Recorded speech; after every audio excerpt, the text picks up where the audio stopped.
कुर्ता पसीना पसीना हो रहा है विधायक जी, चेहरे पे भी पसीना है। मौसम का तापमान बढ़ रहा है या चुनावी तापमान बढ़ रहा है? हम तो 5 साल पसीना में रहे, 5 साल कुर्ता मेरा भींगता रहा, जनता के सेवक के रूप में हम काम करते रहे। तो ये तो कोई उनके पसीने छूट रहे हैं जो एसी में रहते थे, और आज के दिन उनको हीरो हीरोइन को लाकर जनता को अपने बीच प्रदर्शित करके वोट लेने की ज़रूरत पड़ रही है। हम तो अकेला घूम रहे हैं। तो 5 साल जो व्यक्ति अपने शरीर का पसीना बहाया इस जनता के सुख दुख में, तो हमारा पसीना तो इस बैकुंठपुर के लिए हरदम बहा है और आजीवन बहते रहेगा। आपसे 35 सालों का हिसाब मांग रहे हैं आपके प्रतिद्वंदी मिथिलेश तिवारी जी। कह रहे हैं 20 साल विधायक रहे बृजकिशोर बाबू, 10 साल आप रहे, 5 साल हार के भी आप सरकार के साथ थे, नीतीश कुमार के चहेते थे, तो 35 सालों का हिसाब किताब मांग रहे हैं। हम तो 35 साल क्या, आप कहिएगा कि 35 पैसा का भी हिसाब दीजिए, वो हम देने के लिए तैयार हैं। और यहाँ पर जनता खड़ी है। हम अगर अपने विकास के कार्यों को अगर गिनाने लगे तो बहुत वक्त लगेगा। आप जिस पंचायत में खड़े हैं, इसी पंचायत में 650 करोड़ की लागत का हमने बंगला घाट पुल का निर्माण कराया। ठीक इसके सटे 3 किलोमीटर पर 450 करोड़ का बंगला घाट का पुल का निर्माण हुआ। हम सब रजिस्ट्री ऑफिस, जो आज तक कोई नहीं करा पाया, हमने सब रजिस्ट्री ऑफिस स्थापित किया। हमने बृजकिशोर नारायण सिंह राजकीय पॉलिटेक्निक कॉलेज स्थापना कराई, ENM कॉलेज का हमने स्थापना कराया। झज्जवा अस्पताल जो सामुदायिक स्वास्थ्य केंद्र 30 बेड में है, जिसका मिथिलेश तिवारी जी ने 2 बार उद्घाटन किया। 2 डॉक्टर भी पदस्थापित 5 वर्षों में वो नहीं करा पाए। हमने बिजली के क्षेत्रों में काम किया। हमने नवसृजित प्राथमिक विद्यालय बनाए हर पंचायतों के अंदर। बहुत सारे ऐसे काम हमने किया है। तो मेरा काम बोल रहा है पूरे इलाके में, और विकास के कामों के बदौलत हम चुरा रहे हैं, और इसी बदौलत हमारा जनता का हमको समर्थन भी प्राप्त हो रहा है। आप बंगला घाट पुल, सत्तर घाट पुल की बात कर रहे हैं। आपने एक आरोप लगाया उनके ऊपर कि सलेमपुर घाट पुल का जो उन्होंने कहा था वो नहीं पूरा किया, और इसके बदले में उनका कहना है कि वो केंद्र सरकार से योजना लाए थे, लेकिन आप लोगों ने रुकवा दिया 200 लोगों का सिग्नेचर लेकर के। ऐसा कुछ था क्या? देखिए, अब जिस समय वह 2015 में चुनाव लड़ रहे थे, 2015 में उन्होंने घोषणा किया कि हम सलेमपुर घाट पर गंडक नदी में पुल बनाएंगे और गोविंदगंज के बीच हम जोड़ेंगे, गंडक नदी पर पुल बना के। फिर उन्होंने अखबारों में बयान दिया कि 1266 करोड़ केंद्र सरकार ने धनराशि दे दी। फिर उन्होंने कहा कि बिहार की सरकार NOC नहीं दे रही है। उस समय महागठबंधन की सरकार थी, और नीतीश कुमार के खिलाफ उन्होंने सलेमपुर में धरना दिया। फिर 2017 में जब NDA की सरकार बन गई, तो नंदकिशोर यादव जी पथ निर्माण मंत्री हो गए, देश में गडकरी साहब इसके मंत्री हो गए, सुशील मोदी जी वित्त मंत्री बिहार के हो गए, मिथिलेश तिवारी जी पार्टी के उपाध्यक्ष के पद पर हैं। तो इतने शक्तिमान व्यक्ति का कोई 200 आदमी जो 3.5 लाख का प्रतिनिधित्व करता हो, 200 आदमी मिलकर एक गंडक नदी पर पुल रोक देगा? हमने चुनाव में यह वादा नहीं किया था कि हम बंगला घाट पुल बनाएंगे, हम 70 घाट पुल बनाएंगे, रजिस्ट्री ऑफिस बनाएंगे, ENM कॉलेज बनाएंगे, हम ब्लॉक का निर्माण करेंगे। देखिए, लोगों ने सूचना का अधिकार भी प्राप्त किया। कहीं भी केंद्र सरकार ने न 1266 करोड़ रुपया दिया, न केंद्र सरकार ने सलेमपुर घाट पर इतने बड़ी पुल की योजना की स्वीकृति दी है। उस समय यह वादा लोगों से किए थे कि अगर सलेमपुर घाट पर हम पुल का निर्माण नहीं कराएंगे तो जनता से वोट मांगने नहीं आएंगे। अब उसके लिए झुठला रहे हैं कि 200 लोगों ने हस्ताक्षर करके पुल को रुकवा दिया गंडक नदी पर, और इस कारण उनका बहिष्कार हो रहा है सलेमपुर में, बघवार में, हसनपुर में, सिकटिया में। उसके कारण अपने झूठ को सच में तब्दील करने के लिए यह लोगों पर आरोप और हम पर लगा रहे हैं, लेकिन लोग समझ चुके हैं और मुंहतोड़ जवाब देंगे। जरा आप पूछिए उनसे, उन्होंने कहा था कि हम चुनाव जीतने के बाद हर साल अपने पॉकेट के पैसा से, तनख्वाह के पैसा से 51 गरीब के बेटियों की शादी कराएंगे। जरा 5 वर्षों में कितने लगन बीत गए। वो तो सरकार के पास वो फाइल नहीं थी, तो 5 वर्षों में एक भी बेटी की शादी वह नहीं करा पाए। उन्होंने कहा था कि हम विद्युत सौदागिरी का निर्माण करेंगे जीतने के बाद, वह विद्युत सौदागिरी बना क्या? उन्होंने कहा हम पॉलिटेक्निक कॉलेज जब 44 करोड़ का बनाए, तो उन्होंने आन बान शान में कहा कि हम जो है ITI कॉलेज की स्थापना करेंगे और बिहार सरकार ने 28 करोड़ की स्वीकृति दे दी। क्या ITI कॉलेज बैकुंठपुर में बना क्या? उन्होंने कहा कि हम 3 युवाओं के लिए स्टेडियम की स्वीकृति हमने करा दी है, रेवतीत में करा दिया, टेकनवास में करा दिए, मोहम्मदपुर में करा दिए। इतनी धनराशि राज्य सरकार ने स्वीकृति दे दी। क्या अभी तक बैकुंठपुर में स्टेडियम बना क्या? तो जितने जगहों पर जैसे गए उन्होंने झूठ बोलकर लोगों से वोट लिया। यह प्यारेपुर का इलाका है, दियर का इलाका है, बांध का इलाका है।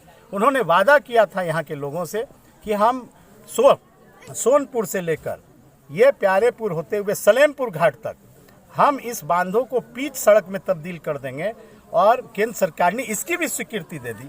जरा उनसे पूछिए कि अब तक 5 वर्षों में केंद्र सरकार ने जब इस तटबंधों की मजबूती के लिए स्वीकृति दी है तो आज तक इन बांधों का पिच का काम क्यों नहीं हुआ? किसानों से झूठ बोले कि हम 150 वीओ वैरायटी का गन्ना को हमने सामान्य प्रभेद में कराकर भुगतान शुरू कर दिया। अब तक 150 वैरायटी का गन्ना का भुगतान किसानों को नहीं हो रहा। इसका आरोप आपके ऊपर सीधे सीधे उन्होंने लगाया 65 करोड़ रुपया बाकी है, और बल्कि यहाँ तक कहा कि सिधोलिया शुगर मिल आपका ये चुनाव लड़ने के लिए फाइनेंस कर रहा है, आपको पैसे दे करके जो है वो 65 करोड़ किसानों का मार देना चाहता है। आप उनसे मिले हुए हैं, ऐसा आरोप आपके ऊपर लगाया। देखिए, वो तो विरोध में है, विरोधी अपनी बात करेगा। उनको स्मरण नहीं है कि केवल सिधोलिया शुगर मिल नहीं बल्कि बिहार के सभी मिल जब नियमित समय से गन्ना का मूल्य भुगतान नहीं करते थे तो 14 में पटना उच्च न्यायालय में हमने लोकहित याचिका दायर की थी, और लोकहित याचिका के बाद आदेश हुआ गन्ना किसानों का, वह भुगतान हुआ। तो हम हरदम उनके खिलाफ संघर्ष की। एक बार आत्मदाह के लिए हम बैठ के जिला प्रशासन को वहाँ सिधवलिया मिल में पहुँचना पड़ा। लेकिन विधायक जी से ज़रा पूछिएगा कि एक बार भी क्या मिल के खिलाफ संघर्ष किए? एक बार किसान के पक्ष में क्या उन्होंने 5 वर्षों में कभी संघर्ष किया? केवल अखबारों में वह धमकी देते रहे, अखबारों में धमकी देते रहे कि हम मिल के खिलाफ संघर्ष कर रहे हैं। मिल को धमकी देकर और मिल से साठगांठ करना वो तो उनका काम है। किसानों की बात करने वाले लोग जरा पूछिए 2017 के बाढ़ में क्या गन्ना किसानों को फसल क्षति की राशि मिली थी क्या? 2020 में किसानों का फसल क्षति हुआ, गन्ना किसानों का फसल क्षति हुआ। आज तक फसल क्षति का आंकलन हुआ, किसानों को क्या मिला क्या? प्रेम कुमार जी उनके ही मंत्री हैं, और जो गन्ना बीज अनुदान की राशि विगत 4 वर्षों में उनके समय किसानों को क्या बीज अनुदान की राशि मिली क्या? क्या एक भी नलकूप 5 वर्षों में वह चालू कर पाए क्या? सलेमपुर, सिकटिया, बगवार में 3 वाटर लिफ्टिंग करके जो खेतों तक सिंचाई हम लोग पहुँचाते थे पहले के समय, हम अपने कार्यकाल में 2014 के करीब 15 में हमने 1.25 करोड़ के लागत से 3 सिंचाई परियोजनाओं को हमने पूर्ण करा दिया। आप जरा उधर के इलाके के लोगों से पूछिए क्या आज तक उन नलकूपों के द्वारा सिंचाई मुहैया किसानों को कराया गया क्या? तो कौन से उन्होंने विकास के रचनात्मक कार्य किए कि आज जनता हर जगहों पर उनको मुंहतोड़ जवाब दे रही है? भ्रष्टाचार के मामले की वो बात हम पर क्या कर सकते हैं? वो दीनदयाल उपाध्याय इंटर कॉलेज खजुरिया में 50 लाख के गमन के आरोपी हैं। आपके इस आरोप पर उन्होंने जवाब दिया कि मेरे ऊपर अगर आरोप था, मंजीत बाबू सरकार में थे, उनके मुख्यमंत्री थे, और इसके बाद भी मेरे ऊपर चार्जशीट क्यों नहीं हुआ, मेरा दोष क्यों नहीं सिद्ध हुआ? अगर सिद्ध हुआ तो मैं राजनीति छोड़ दूँ। देखिए, वो तो हाईकोर्ट से जमानत के विधायक हैं और उन पर विजिलेंस ने जांच किया, और विजिलेंस सबसे बड़ा भ्रष्टाचार की जांच की इकाई इस बिहार के अंदर है। और विजिलेंस ने जांच करने के बाद यह पाया कि मिथिलेश तिवारी उस समय अध्यक्ष पद पर थे और 50 लाख का गमन इन्होंने किया, और जांच के बाद उन पर प्राथमिकी दर्ज हो गई। और उन पर जो प्राथमिकी दर्ज हो गई उसके बाद जो चार्जशीट सबमिट करने की बात कहते हैं, इस सरकार, एनडीए की सरकार, भाजपा के नेता और एनडीए जो बात कहती है, हम क्राइम, क्रिमिनल और करप्शन से समझौता नहीं करेंगे, लेकिन यह सरकार ने क्राइम, क्रिमिनल, करप्शन से समझौता किया है। और दूसरे लोगों पर चार्जशीट सबमिट हुए, इनका चार्जशीट पर इन्होंने खुद लिखा, या विजिलेंस के आईजी को, एडीजी को, कि चूंकि हम विधायक हैं और हमारा कस्टोडियम जो है विधानसभा के अध्यक्ष हैं, वो हम पर अनुमति देंगे। विजिलेंस ने मांग किया था बिहार विद्यालय परीक्षा समिति के अध्यक्ष से, और बिहार विद्यालय परीक्षा समिति के सचिव ने लिखा कि इन पर सारे भ्रष्टाचार के आरोप प्रमाणित होते हैं, इन पर चार्जशीट दाखिल किए जाएं। लेकिन राजनीतिक प्रभाव में वो चार्जशीट रुका हुआ है क्योंकि यह विधायक बन गए थे और सत्ता में अभी हैं, लेकिन यह लॉकडाउन की स्थिति थी। नहीं तो विजिलेंस को भी हम पार्टी बनाते, इनको भी पार्टी बनाते कि भाई भ्रष्टाचार के मामले में 5 वर्षों में अब तक जब इन पर आरोप साबित हो गए तो यह चार्जशीट सबमिट सरकार और सरकार की विजिलेंस क्यों नहीं कर रही है। आने वाले दिनों में इनको इस भ्रष्टाचार के आरोप में इनका जेल जाना तय है। सूत्रों की माने तो मिथिलेश तिवारी और मनजीत सिंह की लड़ाई में प्रेमशंकर यादव जो है निर्बाध गति से, अबाध गति से जो है तेजी से आगे बढ़ते जा रहे हैं। आप दोनों लोग चुनाव हार रहे हैं, ऐसा कहना है राजद वालों का। राजद तो दिन में सपना देखता है, राजद तो दूर दूर तक नहीं है। और राजद के प्रत्याशी का जरा कुंडली खोल के देख लीजिए कि क्या उनकी स्थिति है। हम किसी प्रतिनिधि का शिकायत नहीं करना चाहते, लेकिन जो हम लोगों ने नामांकन दाखिल किया है आप उसके पन्ने को पलट के देखिए। इन दोनों आदमी के क्रिमिनल हिस्ट्री को आप देखिए। दोनों आदमी पर, एक आदमी पर 420 120 की मुकदमा है, एक आदमी पर उत्पाद अधिनियम यानी शराब में जेल जाने के मामले के वो आरोपी हैं जो पटना में जेल भी गए थे। तो ऐसे ऐसे प्रतिनिधि को राजद ने और एनडीए ने उम्मीदवार बनाया है जो जनता इस बार इन लोगों के जो आपराधिक हिस्ट्री है उसका मुंहतोड़ जवाब देने के लिए तैयार है। आपराधिक हिस्ट्री का जो है शपथ पत्र देना था नॉमिनेशन के समय और कुछ तथ्यों को छिपाया है प्रेमशंकर यादव ने, ऐसा जो है उनके ऊपर आरोप लगाया गया है। शो कॉज भी हुआ है, सुनने में आ रहा है। इस पर आप कुछ टिप्पणी करेंगे? देखिए, तो चुनाव आयोग का मामला है, इसमें हर चीज़ों की जानकारी जनप्रतिनिधि को देना होता है, चाहे संपत्ति का मामला हो या आपराधिक मामले हो। मेरे भी संज्ञान में बात आई है, वो कागजात हमारे पास भी लोगों ने उपलब्ध कराया है और कुछ जो यहाँ पर चुनाव लड़ने वाले अभ्यर्थी हैं उन लोगों ने लिखित शिकायत भी किया है। और वो मामला हमने देखा, शायद किसी से 5,60,000 रुपया लेकर और उनको चेक देना और चेक का बाउंस करना, इससे संबंधित मामला है। तो उनके खिलाफ कई आपराधिक मामले हैं। अब चुनाव का दौर है, उस चुनाव में उन्होंने तथ्य को छिपाया है। चुनाव आयोग निश्चित रूप से उन बातों का संज्ञान में लेगा। अगर उन्होंने तथ्य छिपाया है तो एक और मुकदमा का मामला उनके खिलाफ बनता है। आप लोगों के बीच में घूम रहे हैं, लोगों का फीडबैक आपको कैसा लगा? जनता से पूछ लीजिए। हमने चुनाव हारने के बाद हम जनता की सेवक के रूप में रहे। बाढ़ की परिस्थिति में भी हमने जनता की सेवा खिदमत की है। कोरोना काल में जहां हमारे नौजवान बिहार के बाहर थे, लाठी खा रहे थे, भूख से मर रहे थे, बिस्कुट पानी पी के अपनी ज़िंदगी गुजार रहे थे, उस समय में भी अपने नौजवानों को हमने सहायता हर रूप में किया है। और जब हमारे प्रवासी मजदूर इस बिहार के अंदर आए तो हम क्वारंटाइन सेंटर में जाके यथासंभव उनके लिए चिवड़ा हो, बिस्कुट हो, साबुन हो, जो हो, हमने अपने साथियों को हमने जाके उस समय भी उनके दुख में हम शामिल होने का हमने काम किया है। और लगातार जो हम जनता के बीच उनकी आवाज़ बन के रहे, उनके लिए हमने संघर्ष किया है। उस संघर्ष के बदौलत हम इस विधानसभा में चुनाव लड़ रहे हैं और जनता का अपार प्यार, समर्थन, एक निर्दलीय उम्मीदवार जिसके पीछे ना कोई नेता है, ना कोई दल है, ना पार्टी है, ना सरकार है, ना सत्ता है। आप देख रहे हैं हुजूम कि हर गांव का लोग के मन में मनजीत सिंह बसे हुए हैं। और यह चुनाव एक ऐतिहासिक चुनाव होगा। जिस तरह से झारखंड के चुनाव में रघुवर दास जो झारखंड के मुख्यमंत्री थे और उनके ही मंत्री ने मंत्री पद से इस्तीफा दिया था और सज्जू राय जी और इस्तीफा देकर निर्दलीय चुनाव लड़े थे और झारखंड में भी मुख्यमंत्री को निर्दलीय उम्मीदवार से हारना पड़ा था। ठीक वही इतिहास 3 तारीख को यह बैकुंठपुर की जनता रचने जा रही है।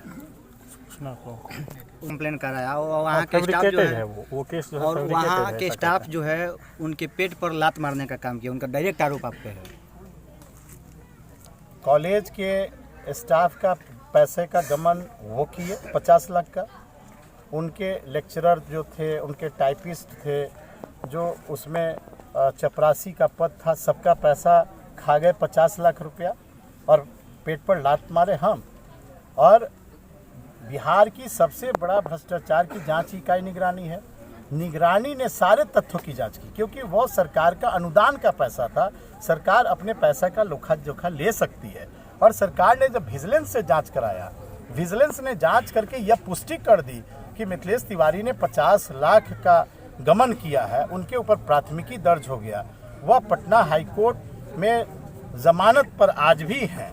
और कल के दिन जब मामले आएंगे, जब चार्जशीट दाखिल होगा, तो निश्चित रूप से उस 420 120 के मामले में उनको सजा होना तय है।